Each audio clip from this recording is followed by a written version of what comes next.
오늘 요 본문은 좀 미묘한 감정이 흐르고 있는 그런 본문입니다. 한번 10절을 먼저 띄워볼게요. 사도 바울이 그래요. 내가 주 안에서 크게 기뻐한다. 바울의 서신이 특별히 빌립보서는 기쁨의 서신이라 그랬어요. 주 안에서 기뻐하라. 내가 다시 말하노니 기뻐하라.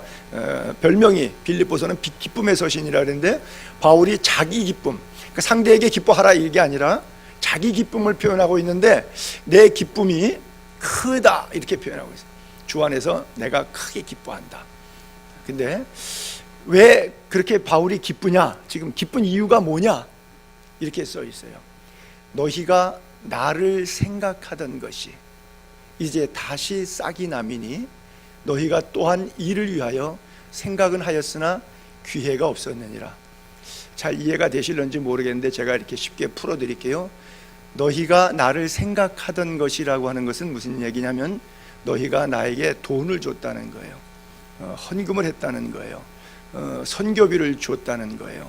바울이 복음의 시초에 선교비를 줬던 최초의 교회고, 또 끊임없이 같이 했던 교회인데, 왜 그랬는지 어느 날, 왜 시험 들면 하다가 안 하죠. 또 경제적으로 어려워지니까 하고 싶어도 또 못하죠. 무슨 연유였는지는 모르겠는데 빌립보 교인들이 열심히 선교비하고 사도 바울의 선교 사역에 정말 사례비 생활비 돕듯이 마음껏 일할 수 있도록 뒷돈을 대줬어요.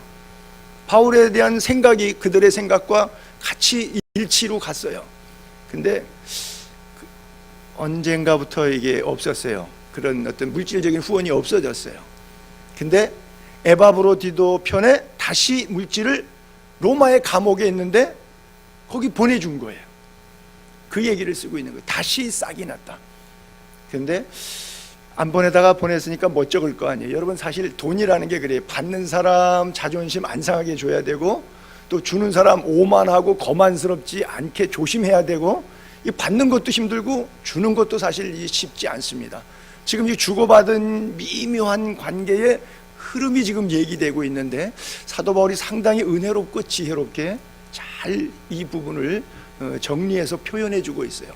다시 싹이 났다. 여러분, 요즘에 봄꽃 이렇게 벚꽃 많이 보지만 겨우내 이 가로수가 전부 다 앙상한 가지였는데 어느 날 갑자기 물이 오르더니 분홍빛깔 되더니 하얗게, 요즘에 다시 날 추워지고 조금 꽃이 지는 그런 분위기가 있는데, 하여간 벚꽃이 요즘에 지금 대한민국에 어딜 가도 지금 이게 싹이 난다는 것은 아름다운 거예요. 그러니까 사도 바울이 크게 기뻐하는 이유가, 우리가 벚꽃 싹을 볼 때 행복하고 아름답고 좋잖아요.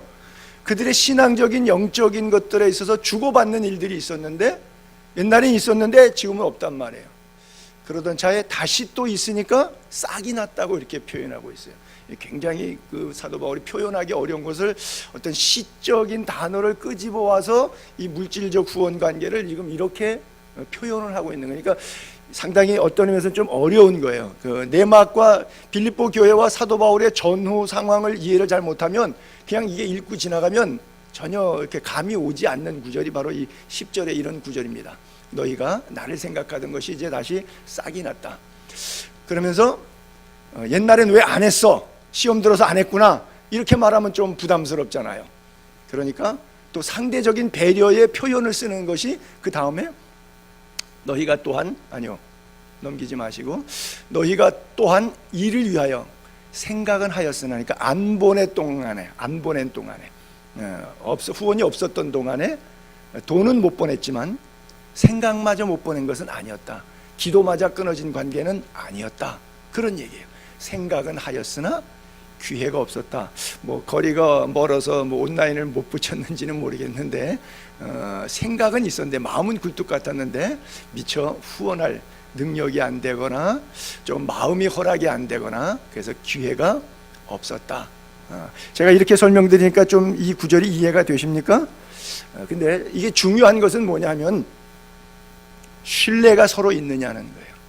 이거 깨지면 아무것도 아닌 거예요. 그렇죠? 그리고 사랑이 있는가 하는 거예요.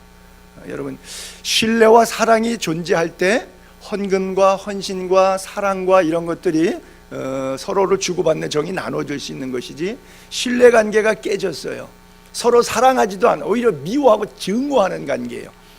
그렇죠? 여러분 단적으로 교회에서 신앙생활하다가 목사가 미웃고 그러면 헌금해요? 당장 안 하잖아요. 그렇죠?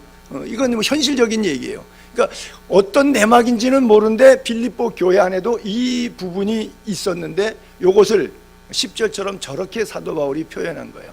내가 주 안에서 다시 크게 기뻐하는 이유가 너희가 나를 생각하던 것이 이제 다시 싹이 났다.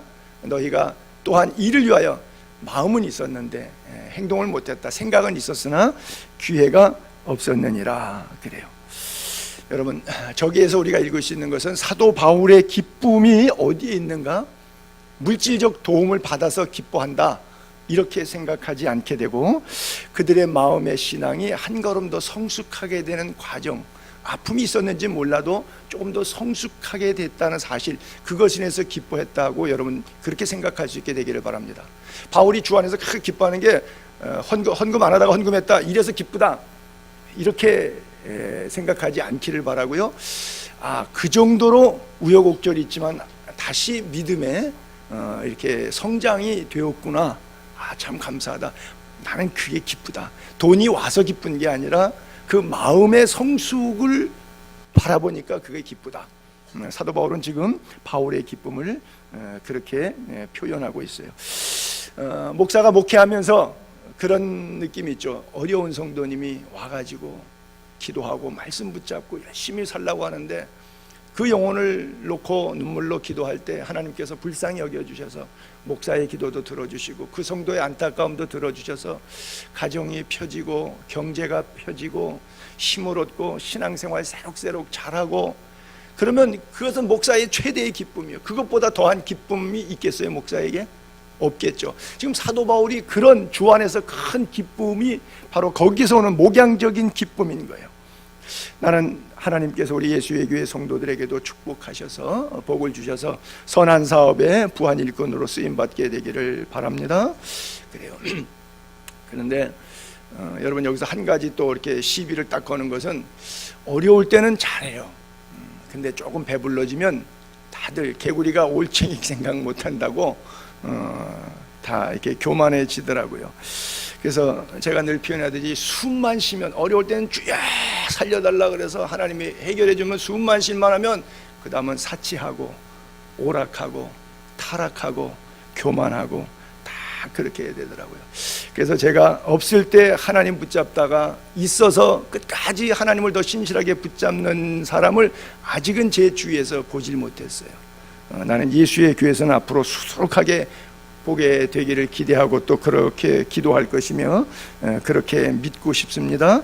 그래요. 많은 사람들이 신앙생활 처음 하면서 그런 얘기하죠. 우리 제자 훈련할 때도 그런 거 나누고 그랬는데, 목사님 나는 뭐 썩 그렇게 크게 부자 될 마음이 있는 것은 아닙니다. 그렇죠? 그저 돈은이라고 하는 것은 불편하지 않을 정도만 있으면 되죠. 뭐 지금보다 조금만 더 여유 있었으면 좋겠습니다. 이게 다 공통된 마음인데 그 조금이 한계가 없다고 하는 거예요. 그 조금이 기준이 없어요. 100대 1000대에서 왔다 갔다 하는 사람들은 그러면 그냥 놀라요. 근데 억이 평범한 사람들은 10억이냐 100억이냐 1000억이냐 거기에 단계 공 하나가 더 붙는 것 때문에 마음이 불안하고 마음이 힘들고 사람을 미워하고 그런 일들이 생겨요. 그러니까 그 기준은 전혀 없다고 볼 수 있죠. 그러죠. 목사님 지금은 힘들지만 하나님이 돈 주시면 내가 꼭 선한 일 할 겁니다. 내가 뭐 예배당 짓겠습니다. 내가 한번 큰일 내겠습니다. 그래요. 열심히 하셔서 한번 그렇게 해보세요. 제가 돈 정말 선하게 잘 쓰겠습니다. 저는 여러분들 가운데 볼 수 있는 기회가 있게 되기를 바랍니다. 근데 이 안타까운 곳에 왜 내 마음은 그게 안 믿어지는지 모르겠어요. 저 인간 또 변하지 하는 생각밖에 왜 내 생각은 안 되는지 모르겠어요. 그런 질문과 대답도 있었지만 하나님 나에게 축복하시면 내가 정말 선한 일 잘 쓰겠습니다. 목사님 기도해 주세요 할 때마다 내 마음에 거꾸로 질문하는 건 그거예요. 왜 당신이어야 됩니까? 는 답을 가지시라고.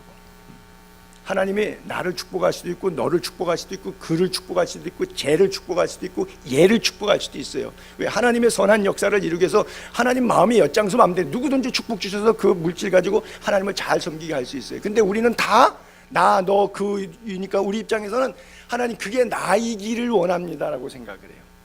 그렇죠? 하나님 나에게 축복하시면 내가 정말 하나님의 영광을 위해서 주의 종 잘 받들고 교회 부흥시키고 가난한 사람 돕고 세계 선교하는데 귀하게 물질 쓰겠습니다. 하나님이 꼭 나 축복 안 해도 돼요. 하나님이 원하시는 사람 아무나 택해서 그 사람을 통해서 일하셔도 돼요. 왜 꼭 그것이 나이어야 하는지 분명한 답이 여러분 안에 있어야 돼요. 그 답이 여러분들에게 분명하면 여러분들은 하나님의 복을 받게 되어 있어요. 하나님은 그런 사람을 쓰세요. 다수를 찾는 것이 아니라 거룩한 소수의 의인을 하나님은 찾고 계세요. 많은 5천 군중이 아니라 12제자를 주님이 찾고 계세요. 하나님의 쓰시는 사람. 그래서 심지어 고린도 교회에 바울이 편지할 때 하나님은 다수를 기뻐하지 아니하시오. 여러분, 교회가 큰 교회가 더 좋아요? 제가 볼 땐 그래요. 작은 교회보다. 왜? 얼마든지 좋은 일 할 수 있는 영향력이 많잖아요. 사람을 동원하는 것이라든지 물질을 지원하는 면에 있어서 사이즈가 크면 힘이 있잖아요. 그럼 더 큰 일을 할 수 있지. 작은 교회보다 훨씬 좋은 거예요. 다다익선이라고 나는 그렇게 생각해요. 그건 내가 죽을 때까지 생각의 변화가 있겠어요? 믿음이 충만한다고 그거에 변하겠어요? 그런데 성경에 하나님이 다수를 기뻐하지 않는다는 거예요. 뭐냐면 다수의 횡포라든지 안 그러면 군중의 심리라든지 이런 것을 하나님은 경계하시는 거예요. 하나님은 한 사람에게 관심이 있으세요. 즉 나 한 사람에게 하나님은 관심이 있으세요. 여러분 각자에게 인격적으로 하나님을 만나는 그런 은혜가 있게 되기를 바랍니다. 그래요. 근데 사람은요 절대적으로 배워야 돼요. 배우지 않으면 행동하지 않습니다. 가난한 시절에 돈을 어떻게 쓰는 것을 배운 사람은 돈을 멋지게 써요. 근데 가난했지 배운 거 없지 돈을 어떻게 써야 하는지 모르는데 돈이 덜커덕 주어졌어요. 그러면 돈을 잘 쓸 줄을 몰라요. 뭐든지 배워야 하는 거예요. 그래서 부자가 되게 되면 교만해질 수밖에 없어요. 왜냐하면 가난한 사람을 생각하지 못하고 오히려 사치 오락하고 가난한 사람을 무시합니다. 그렇죠? 가난한 사람, 왜 며느리가 시어머니 되면 더 못된 며느리 된다 그러잖아요. 원리가 똑같아요. 가난할 때 믿음 안에서 배우면 하나님이 주신 은혜와 축복들을 어떻게 써야 되는지 배움대로 사는데, 그게 없으면은 자기 생각대로 살면 어떻게 돼요? 사람은 근본적으로 이기적이에요. 자기밖에 모르게 되어 있어요. 근데 배움과 교육과 은혜와 믿음을 통해서 아하, 그렇게 살면 그 사람이 아니라 짐승의 삶이구나, 인생이 존귀에 처하나 깨닫지 못하면 멸망하는 짐승처럼 사는 거로구나, 그렇게 알게 되는 거예요. 여러분, 가난한 자에 대해 성경 구절 제가 예전에도 한번 읽어드렸었는데 잠언 14장 31절에 보게 되면 가난한 사람 학대하면 하나님을 멸시하는 거라 그랬어요. 그렇죠? 가난한 사람 학대하면 하나님을 멸시하는 거다. 그렇죠? 성경 그대로 읽으면 가난한 사람을 학대하는 자는 그를 지으신 이를 멸시하는 자요, 궁핍한 사람을 불쌍히 여기는 자는 주를 공경하는 자니라. 그렇죠? 가난한 사람을 멸시하면 학대하면 하나님 멸시하는 거고, 가난한 사람 불쌍히 여기서 도와주면 하나님한테 헌금하는 거라고요.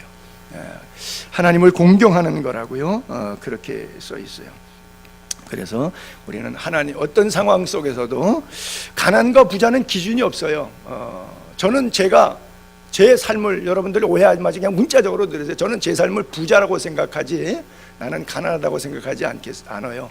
여러분들이 저를 보는 입장, 또 제가 갖고 있는 경제 수준과 여러분들이 갖고 있는 경제 수준에서 저보다 많은 사람이 나를 평가할 때와 저보다 작은 사람이 나를 평가할 때 기준은 다르겠지만 저는 재벌이 부럽지 않은 삶을 살고 있다, 스스로 그렇게 생각해요. 오만한 것이 아니라 하나님이 내게 주신 은혜 족한 줄로 알고 감사하며 받으면서 살아야 된다, 저는 그렇게 생각하죠. 가끔 배부른 사람들이 가난한 사람들을 무시하거나, 왜 강아지들 껌 주고 강아지들 비스켓 주면 좋아서 푸들푸들 강아지처럼 막 그러잖아요. 그런 것처럼 가난한 사람을 대하거나 그런 것처럼 목회자를 대하거나 그런 것처럼 타인을 대하는 그런 경우들이 있어요. 그거 재밌거든요. 가지고 놀기가 돈 몇 푼 갖고 장난하는 거 아주 재밌거든요. 더군다나 목회자들은 가지고 놀기가 아주 쉬워요. 재밌어요. 왜? 생활이 대부분 빠듯하니까. 그러나 기쁨으로 성역을 가고 있는데 교인들이 조금 잘해지면 아주 엎어져 갖고 얼마나 좋아하는지 몰라요. 막 고마워하고 막 그러죠. 그러니까 이 사람이 착각을 하는 거예요. 아, 목사도 속물이라서 이런 거 좋아하는구나 이렇게 생각하고 자기 돈의 우쭐함에 빠져요. 지금 빌립보 교회 교인들도 적지 않아 이런 감정에 미묘한 것이 있었어요. 그래서 사도 바울이 바로 이 싹이 나는 문제를 얘기하면서 10절 이후에 11절과 12절에 이렇게 이야기를 하고 있어요. 내가 배가 고파서 말하는 게 아니다. 내가 궁핍함으로 말하는 것이 아니다. 나는 어떤 형편이 되든 만족한다. 왜? 하나님이 내게 주신 상황이니까 나는 어떤 상황에도 만족해. 이걸 배웠다는 거죠. 여러분, 빨간 글자로 배웠노니 그랬는데 이거 배우셔야 돼요. 이거 저절로 알아지지 않습니다. 자족하기를 배워. 여러분, 100억이 있던 1억이 있던 100만 원이 있던 하나님이 내게 주신 은혜를 그대로 만족하게 되는 배움이 있게 되기를 바랍니다. 사람은 이런 배움을 자족하는 것을 못 배워요. 자족하기를 배우고 일체의 비결을 배워야 되는데 이 배움이 참 약합니다. 나는 오늘 이 본문을 통해서 여러분들이 이걸 배울 수 있기를 바라요. 근데 사도 바울이 자기 이야기를 하고 있어요. 비천에 처할 줄도 알고 풍부에 처할 줄도 안다. 때때는 배부를 줄도 알고 어떤 때는 배고플 줄도 알다. 그래서 풍부나 궁핍이나 나에겐 아무 상관없다. 일체의 비결 또는 비밀, 이것을 배웠다 그랬어요. 나는 여러분들도 살아가면서 이걸 배울 수 있게 되기를 바랍니다. 한국교회에 와서 목회를 해보니까 선교하는 것하고 달리 성도들이, 죄송합니다 여러분, 너무 배운 게 없어요. 신앙적으로 너무 무지해. 그러니까 신앙생활이 굉장히 업앤다운이 기복이 너무너무 심해. 이거는 20년 믿고 30년 믿은 사람도 2, 3년도 안 믿은 사람하고 별 차이가 없더라고요. 신앙의 연륜이 깊으면 깊을수록 깊은 물은요 보이지도 않는데 흐르는 압력이 얼마나 강한지 몰라요. 위에 물은 바람에 찰랑찰랑 막 보여요. 보여. 근데 힘이 없어요. 근데 아래 수면에 깊이 흐르는 물은 안 보여요. 근데 그 밀어내는 압력이요 큰 바위돌도 막 밀어내버려요. 굉장하거든요. 그런 힘이 저력이라고 하는 숨어있는 힘인데, 이것은 신앙의 연륜이 깊을수록 생기는데, 우리 한국교회 교인들의 모습 보면 깊은 거, 세월 오래간 거 아무 상관이 없더라고. 왜냐하면 예배당만 다녔지 배운 게 없어. 좀 죄송한 표현, 너무 무식해. 성경에 관해서, 하나님에 관해서 아는 게 없어. 그래서 여러분, 이 일체의 비결들을 사도 바울이 가리키고 있고 자신도 배운 것이라고 그랬어요. 아라비아 3년 동안의 신학 직통 계시로도 배웠고요. 사도 바울은 삶의 현장에서 수도 없이 춥고 배가 고프고 자지 못하고 헐벗고 굶주리고 강도 위험과 강요 위험과 동족의 위험과 뭐 얼마나 많이 배웠는지 몰라요. 그의 삶 가운데 하나님께서 특별한 은혜를 주셔갖고 너무너무 배운 게 많아요. 그래요. 그래서 우리의 최대 단점이 이걸 좀 배워. 여러분, 운동 잘하는 사람은 운동을 많이 한 거예요. 운동을 배웠어요. 요령을 배웠어요. 어떻게 해야 근육이 있는지, 무슨 음식을 먹어야 근육 강화에 도움이 되는지 다 배운 거지. 모르고 덤벙덤벙 이렇게 된 게 아니에요. 뭐든지 장기를 잘 두는 사람, 바둑을 잘 두는 사람 책을 놓고 가는 길을 배운 거예요. 장기 가는 길 배우고 바둑 가는 길 배우고 계속해서 배운 거예요. 신앙생활 잘하고 싶은데 아무것도 안 배워요. 어떻게 신앙생활 잘할 수 있어요? 바둑을 잘 두고 싶은데 안 배우고 바둑을 잘 두겠다는 거죠. 그리고 대국하겠다는 거죠. So nonsense. 교회 20년 다는데 배우기를 싫어하는데 안 배우려고 그러는데 배우는데 관심이 없고 게을른데 신앙생활은 잘하고 싶고 성경은 많이 알고 싶고 기도는 잘하고 싶대. So nonsense. 영 안 맞는 거예요. 한국교회 교인들이 제가 갖고 있는 최대 단점이 이거예요. 말씀에 대해서 너무 무지해. 여러분, 신앙생활에 깨어서 사도 바울이 배웠던 것처럼 깊이 배우는 은혜가 있게 되기를 바랍니다. 못 배우니까 비천에, 바로 비천에 처할 줄 아니까, 자, 자기가 풍부해도 살았어요. 그 다음에 비천했어요. 그러니까 양쪽을 다 배웠으니까 비천할 때 비천한 사람을 욕할까요? 비난할까요? 안 그렇죠. 그렇죠? 제가 한국 와보니까 이 집시촌에서는 영 없는 그런 생경, 글쎄 모르겠어요. 집시들은 다 가난하니까 경제 문제로 비천한 사람을 깔보고 뭐 이러는 거는 없어요. 근데 한국 오면 와보니까 가난한 사람을 무시하는 경우가 뭐 비일비재합니다. 부자들이 가난한 사람 바라보는 시선이 있죠. 그 느낌 아십니까? 저는 그 느낌을 너무 몸으로 받아요. 부자들이 가난한 사람 바라보는 그 시선이, 눈이 있어요. 돈으로 사람을 평가하는 습관이 생긴 거죠. 그래서 부자들이 하나님 믿는 게 그렇게 어려운 것이고, 이 대한민국이라고 하는 자본주의 사회는 돈이 하나님이에요. 그래서 사람보다 돈이 더 우선돼서 뭐 친구도 없고 인격도 없어요. 돈 앞에는 다 무용지물이에요.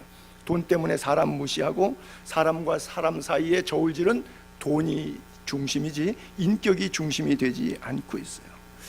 여러분들은 만남의 주변에 관계하는 인물들이 부자가 더 많습니까? 가난한 사람이 더 많습니까?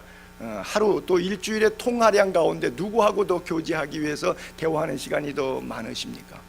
한번 집에 가서 전화, 요즘에 스마트폰에는 누구랑 통화인지 다 나오니까 일주일치 한번 검색해 보세요. 나의 교제권에 내가 희망상으로 더 많이 교제하고 싶은 대상들은 어려운 사람들에 대해 살피고 기도해 주는 메시지인가, 안 그러면 부자들고 불러내서 밥이나 함께 얻어먹자 하는 것인가? 그래요.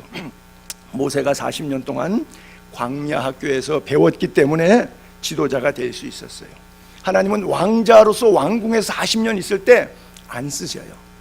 그런데 40년 동안 정말 먼지 뽀삭하게 옷 제대로 갈아입을 수도 없고 세탁도 할 수 없는 짐승 똥디나 쫓아다니는 그런 목동 생활 40년 뒤에 가서 그를 지도자로 쓰세요. 자, 그러면 세상이 일꾼을 택하는 것과 하나님이 일꾼을 택하는 과정과 방법은 다른 거예요. 세상적 시각으로 경제 가치관을 바라보는 자본주의 시스템을 머릿속에 쇠뇌가 된 상태에서 교회 들어와서 그 사람이 그대로 신앙생활하면 어떻게 하겠습니까? 자기 방식으로 하겠어요? 말씀대로 하겠어요? 말씀에 대해서 무지한데 배운 게 없는데 할 수 없으니까 직임은 있고 방법은 써야 되니까 자기 방법이 나올 수밖에 없어요. 이게 한국교회의 큰 병폐인 거고 우리들의 신앙의 자가당착적 큰 모순인 거예요.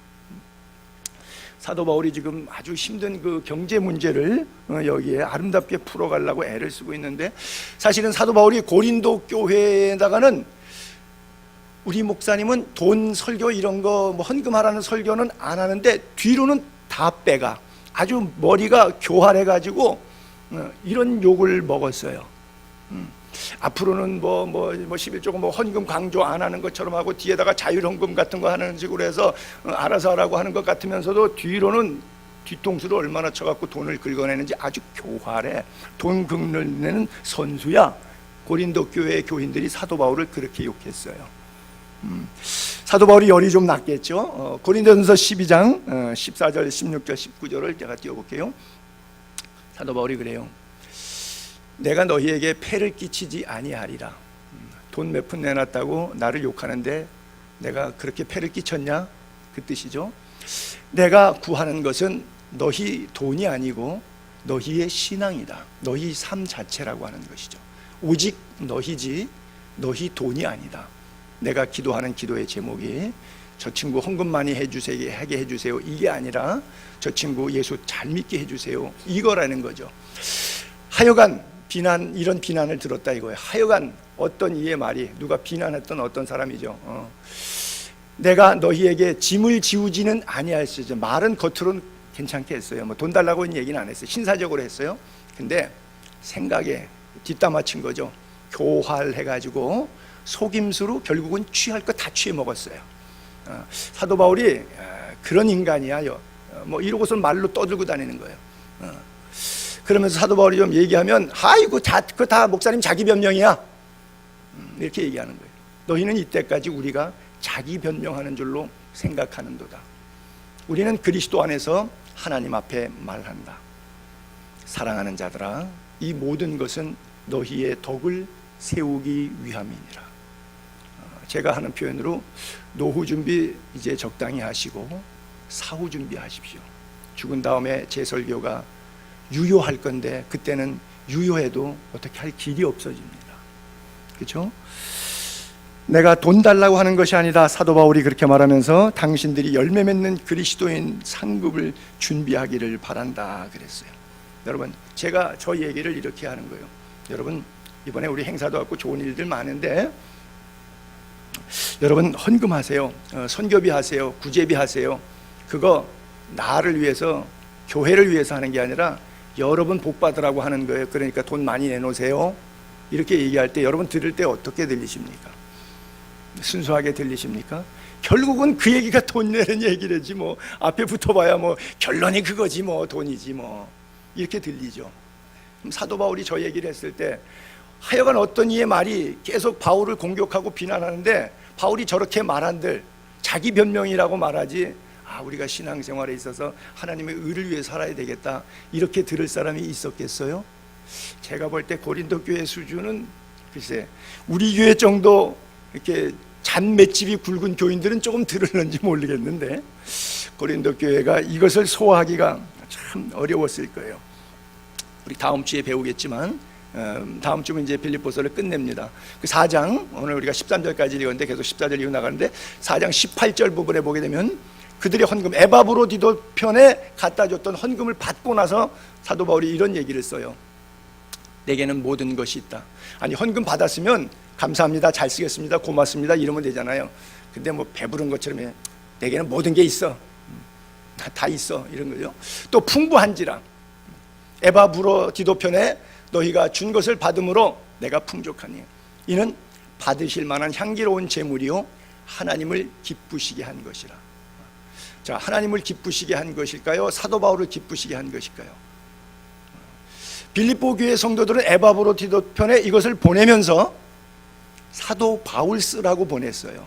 그러니까 사도 바울이 기뻐할 것이라고 생각했어요. 저것까지는 추상적인 개념적 이해는 있었지만 직통 하나님을 기쁘시게 한 것이라고는 생각은 별로 많은 퍼센트를 갖고 있지 않았어요. 근데 사도 바울은 받는 사람 당사자 입장에서는 그렇게 말을 하네요. 이것은 나의 기쁨이 아니라 하나님을 기쁘시게 한 것이다.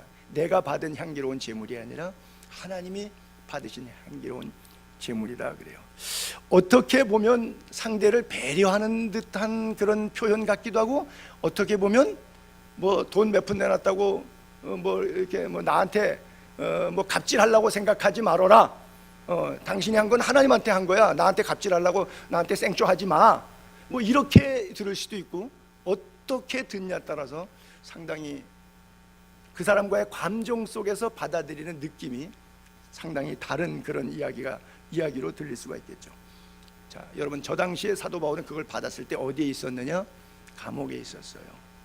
자, 거기서 돈이 있어요? 여유가 있어요? 경제적으로 풍성해요? 먹을 것이 뭐 많았겠어요? 2000년 전에 감옥 생활 어렵죠, 그렇죠? 로마의 핍박 속에 있었던 기독교인들이라 그러면 그냥 잡아 죽이던 이제 며칠 뒤에 죽일 사람 무슨 밥을 그렇게 뭐 진수성찬을 먹였겠어요? 뭐가 있겠어요?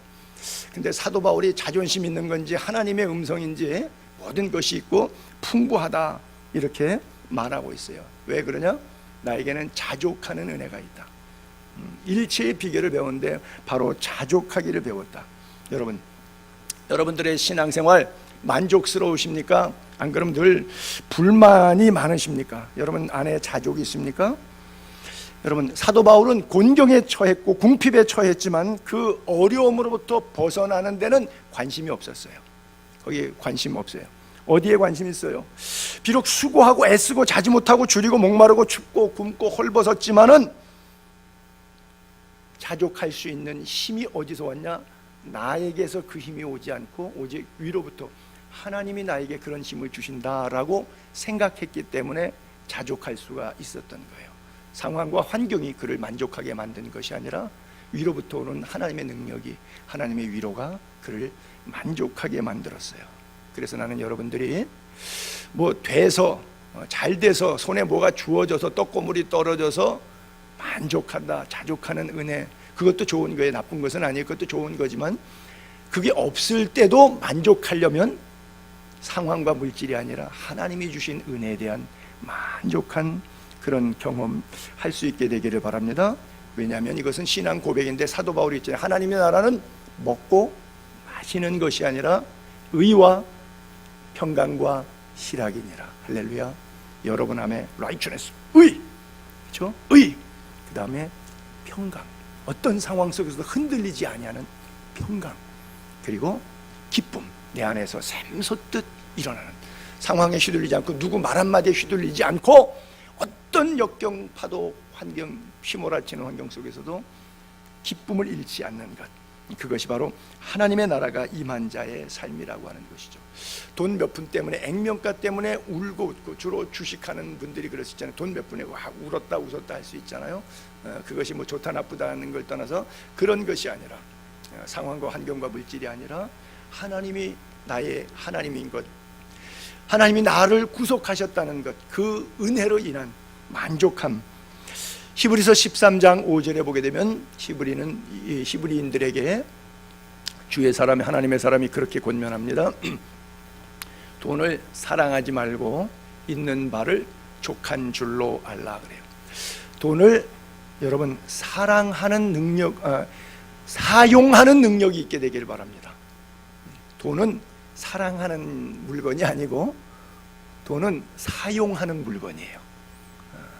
어떤 분은 돈을 사용할 줄은 모르는데 엄청 사랑할 줄은 아는 분이 계세요.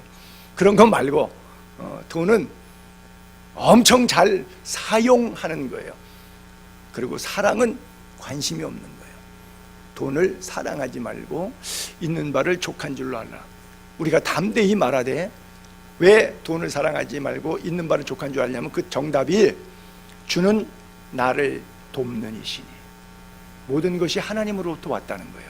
주님이 나를 돕는 사람이, 내가 무서워하지 않겠다, 사람이 내게 어찌하려 하노라.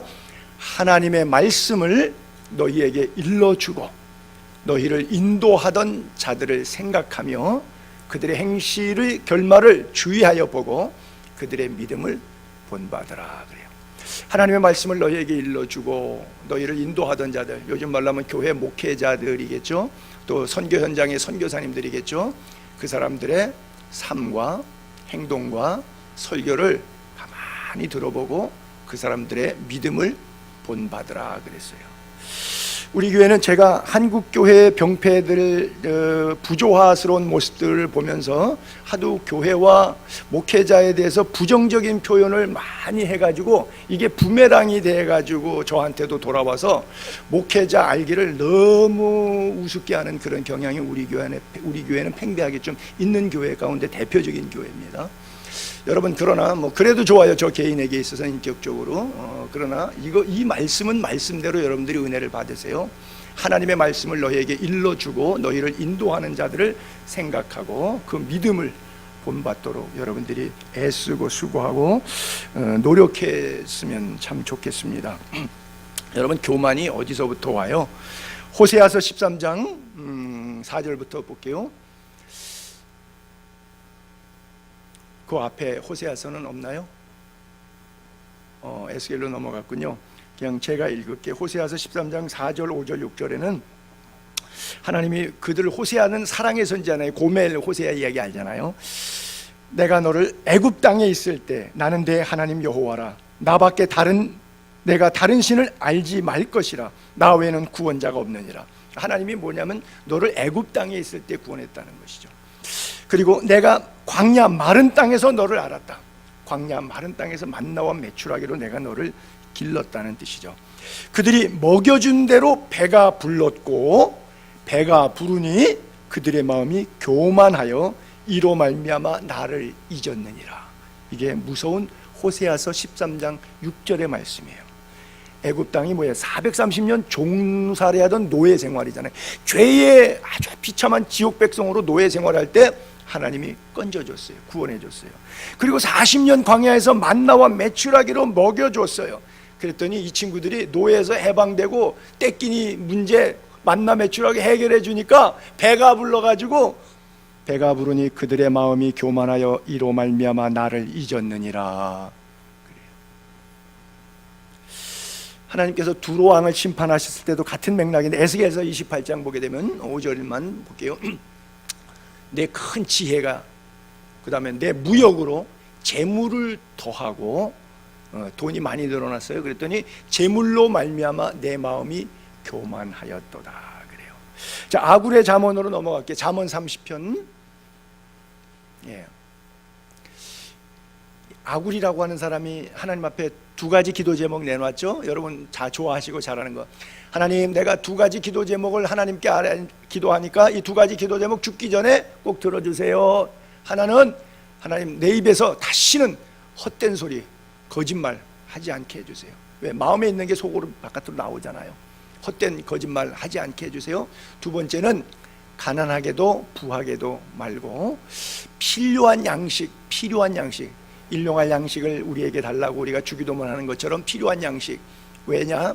배부르면 혹시 하나님 모른다 할까봐, 가난하면 혹시 남의 거 슬쩍 할까봐, 그렇기 때문에 하나님 오늘도 나에게 일용할 양식을 주세요 그랬어요. 여러분, 성경의 대표적인 부자가 아브라함이에요. 우리 아브라함인데, 아브라함은 집안에서 길리우는 사람이 하인이 몇 명 있었냐면 318명이 있었어요.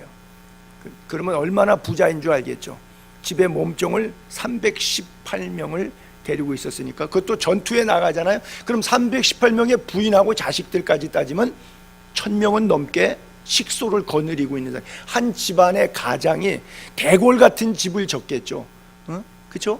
요즘 말로 하면 광야에다가 집시촌 천막 지듯이 하게 됐다 그러면 중앙 천막, 아브라함 천막 주변으로 사라의 천막도 있을 거고 하갈의 천막도 있을 거고, 뭐 318명의 식솔들과 그 처자식들까지 해서 뭐 우양을 쫙 기르고서는 어마어마한 부자예요. 여러분, 아브라함이 교만했다고 하는 거 있어요? 가끔 하나님 앞에 살짝 미스를 범한 경우는 있지만, 아브라함은 평생 가는 곳마다 뭐 했어요? 예배 드렸어요. 가는 곳마다 뭐 했어요? 제사 드렸어요. 그러니까 순종의 조상 이삭까지 나오잖아요. 얼마나 제사가 몸에 배면 자식이 그걸 배우겠어요. 뭐 안 가르쳐도 배워요. 이삭이 순종의 조상으로 하나님 앞에 얼마나 잘 순종해. 오죽하면 믿음의 조상이라 그래요. 이 아브라함이. 근데 아브라함이 교만했다고 하는 것은 없어요. 오늘 우리가 오전에 설교했지만 3년 동안 주님의 공생애 동안 따라댔던 여자들이 많이 있는데, 이 여자들 돈 몇 푼 내놨다고 시험 들어갖고 셀쭉 한 적 있어요? 이 여자들 교만한 적 있었습니까? 마지막 주님의 부활의 현장까지 순전한 나드, 옥합, 향유 가지고 예수님 위에서 찾아가는 여인들이에요. 너무나 발걸음이 아름답지 않습니까? 우리는 한두 개 하면 뒤집어지고 시험 들잖아요. 근데 꾸준히 하는 사람들. 초대교회 바나바, 밭을 팔아 사도들 앞에 발 앞에 두었어요. 바나바가 초대교회 가난한 사람이 없다. 여러분 그 사도행전 한번 올려볼게요. 믿는 무리가 한 마음 한 뜻대요. 모든 물건을 서로 통용하고 자기 재물을 조금이라도 자기 것이라고 이렇게 주장하는 사람, 이거 내 거야 쓰지 마, 이런 사람이 없어요. 그 중에 가난한 사람이 없대요. 어떻게 가난한 사람이 없어요? 초대교회는 엄청 다 가난한 사람이에요. 가난한 사람 투성입니다. 정말 90%가 가난한 사람이에요. 이는 밭과 집 있는 자는 팔아 그 판 것의 값을 가져다가 사도들의 발 앞에 두매 그들이 각 사람의 필요를 따라 나눠줌이니라. 여기 대표적인 역할을 했던 사람이 바나바 사람인데, 바나바를 한번 볼게요. 그냥 넘어갔어요. 또 사도행전 4장 36절 부분이 35절까지 나와 있고 36절 부분이 또 없군요. 자, 제가 읽을게요. 구브로에서 난 레위족 사람이 있으니 이름은 요셉이라 사도들 일컬어 바나바라 하니 그가 밭이 있음에 팔아 그 값을 가지고 사도들의 발 앞에 두니라. 바나바는 착한 사람이요 성령과 믿음이 충만한 사람이라 그랬어요. 초대교회 성도들 많은데 쑥식을 제공한다고 자기의 밭까지 팔아갖고 다 냈는데 생색을 낸 것이 없어요. 교만한 것이 없어요. 그거 내고 시험 든 사람 시험 들지도 않았어요. 뭐라 그래요? 바나바는 착한 사람이요 성령과 믿음이 충만한 사람이라 그래요. 정말 하나님을 멋있게 섬겼던 여인들이나 바나바나 아브라함의 생애를 보게 되면요, 정말 하나님 앞에 무지막지하게 해요. 뭐 다윗은 뭐 더 말할 나이도 없고요. 근데 그 사람들은 착한 사람이다. 성령이 충만함으로 이를 행하였기 때문에 그래요. 그래서 일체의 비결을 배웠다. 사도 바울이 고린도 교회 교인들 헌금도 썼고요, 빌립보 교회 교인 헌금도 썼고요, 데살로니가 교회 헌금도 썼고요, 아테네에서 다말이라고 하는 여인의 섬김도 받았고요, 겐그리아 교회 베베 집사 도움도 받았고요, 고린도에서 브리스길라와 아굴라의 도움도 받았고요. 사실 사도 바울이 도움을 많이 받았죠. 자비량 선교한다고 말은 하지만 도움을 준 사람이 헤아릴 수가 없고, 명단에만 로마서 16장에 보게 되면 36명 플러스 알파가 나와서 40여 명의 사람들이 사도 바울의 후원을 됐던 사람들이, 대단한 후원자가 막강하게 있었던 사람이죠. 근데 그래서 때로는 풍부할 때도 있었어요. 넘칠 때도. 그리고 때로는 궁핍에 있었어요. 근데 풍부해도 100이 주어지면 100의 양만큼 일하고, 궁핍해도 10의 양밖에 안 주어지면 10의 양만큼 일하고, 그것 때문에 애달퍼하지 않고 하나님이 은혜 주시는 대로 하게 되니까 자족하기를 배우고 일체의 비결을 배우니까 no problem, 전혀 문제가 없었어요. 여러분, 신앙생활할 때 건강이 나쁘고 경제가 어려울 때가 신앙생활하기가 더 쉽을 것 같아요? 안 그러면 경제가 잘 돌아가고 몸이 건강해서 부르는 친구들이 많아서 바깥으로 돌아다녀야 될 시절이 더 좋을 때가 신앙생활하기가 더 좋을 것 같아요? 어떤 때가 신앙생활이 더 좋을 것 같아요? 아마 여러분 안에 스스로 답을 가지고 있을 거예요. 그러나 바울처럼 자족하는, 컨트롤하는 은혜가 있게 되기를 바랍니다. 역대하 32장에 볼게요. 히스기야 왕 시절에 이 아수르 왕 사네립이 쳐들어와요. 그래서 예루살렘 성이 망하기 직전까지 됐는데, 그때 히스기야 왕이 백성들 앞에 이렇게 선포합니다. 너희는 마음을 강하게 하며 담대히 하고, 아수르 왕이 사네립이 쳐들어왔어요. 그를 따르는 온 무리, 그 군대 장관들 대장들 많이 왔죠. 말미암아 두려워하지 말며 놀라지 말라. 우리와 함께 하시는 이가, 하나님이 그와 함께하는 자보다, 우상 이방신보다 크다. 그와 함께하는 자는 육신의 팔이라. 육신의 팔이다. 그러나 우리와 함께 하시는 이는 우리의 하나님 여호와시라 그랬어요. 반드시 우리를 도우시고 우리를 대신하여 싸우시리라 하매 백성이 유다 왕 히스기야의 말로 말미암아 안심하니라. 그래서 하나님께서 히스기야의 눈물의 기도를 보셨고요, 또 그리고 그 전쟁을 승리했는데 한 천사가 나타나서 거기 용사들 대장들을 다 죽여버렸어요. 그냥. 그리고 나니까 얼굴이 뜨거워져서 부끄럽잖아요. 왜냐하면 참모진들이 다 죽어버리니까 졸개들만 남으니까 이 사네립이, 아수르 왕이 할 수 없이 고국에 돌아갔는데, 아버지가 전쟁에 지고 왔다고 첩들이 많으니까 자식들이 있을 거 아니에요. 왕의 자식들이 왕자의 난을 일으켜서 아버지를 죽여버렸어요. 사네립이 그냥 죽고 말았어요. 그러니까 히스기야가 기도 응답 받으니까 얼마나 행복했겠어요? 그러면 궁핍과 풍부의 양쪽 속에서 다 중심은 오직 하나님이어야 돼요. 근데 사람은 그렇게 돼요? 상황이 곤고할 때는 주여 하지만 좀 숨만 쉬면 어떻게 한다고요? 나여 한다고 그랬죠? 그래서 그 다음 절에 보게 되면, 여러분, 히스기야가 승리하고 나서 하나님이 은혜 주시고 축복 주니까 마음이 더 겸손해지지 않더라는 얘기죠. 그 받은 은혜를 보답하지 않고 예루살렘에 진노가 임하게 되고, 적군이 다시 또 두 번째 제2차 전쟁 쳐들어올 때는 져요. 참 어리석지 않습니까? 전쟁은 여호와께 속했는데 그가 왜 믿음 생활을 그렇게 사는지요? 그렇죠?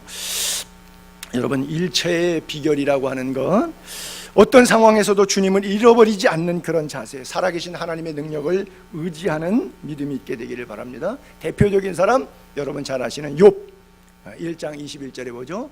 모태에서 알몸이 나왔잖아요. 사실 여러분, 옷 입고 나온 사람 아무도 없잖아요. 그렇죠? 손에 돈 쥐고 나온 사람, 통장 들고 나오신 분 있어요?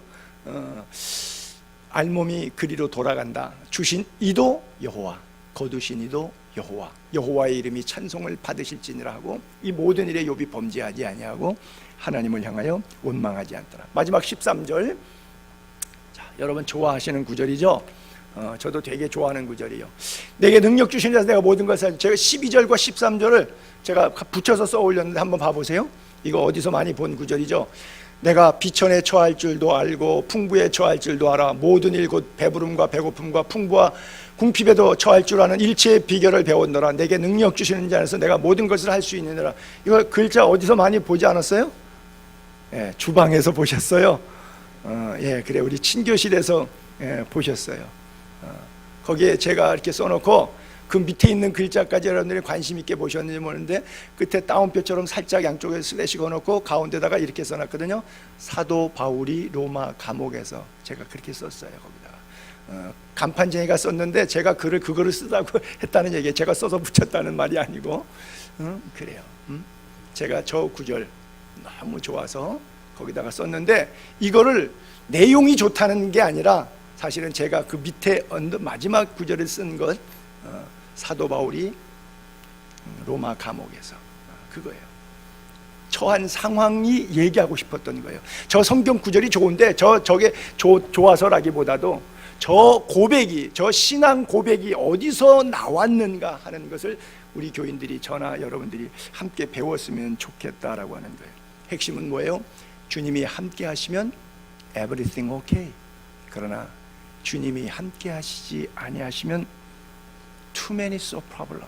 너무나 문제가 많은 거예요. 요한복음 15장 포도나무 비유를 얘기할 때 나는 포도나무여 너희는 가지라. 그가 내 안에 내가 그 안에 거하면 사람들이 열매를 많이 맺나니 나를 떠나서는 너희가 아무것도 할 수 없다. 사람이 내 안에 거하지 아니하면 가지처럼 밖에 버려져 마르나니 사람들이 그걸 모아다가 불에 던져 사른다. 너희가 내 안에 거하고 내 말이 너희 안에 거하면 무엇이든지 원하는 대로 구하라. 그리하면 이루리라. 그래요. 그렇죠? 여러분, 여호수아 장군은 긍정적으로 상황을 바라봅니다.